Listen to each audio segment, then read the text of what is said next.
दिल्लीतल्या आंदोलनाचं निमित्त साधून महाराष्ट्रामध्ये मवियाचे समर्थक सक्रिय झालेले पाहायला मिळाले।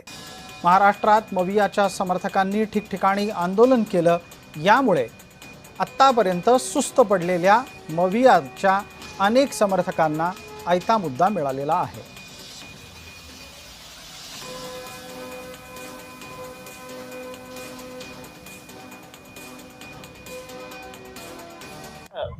चायनामध्ये विद्यार्थ्यांना गोळ्या घालण्यात आल्या, तसाच प्रकार भारतात सुरू आहे। विद्यार्थी कशासाठी भांडतायत?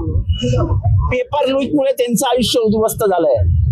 आज MPSCच्या घोटाळ्यामुळे लाखो आपल्या ग्रामीण तरुणांच्या जवळजवळ ते मृत्यूकडे ढकलले गेले।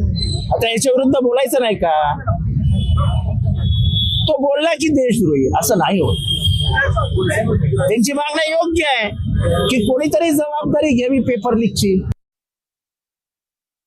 तरुण मुलं त्रस्त आहे। जवळपास 23 लाख लोकांच्या नीटची परीक्षा नीट घेतली गेली नाही आणि त्याचे जे जबाबदार मंत्री धर्मेंद्र प्रधान यांचा राजीनामा मागितलेला आहे।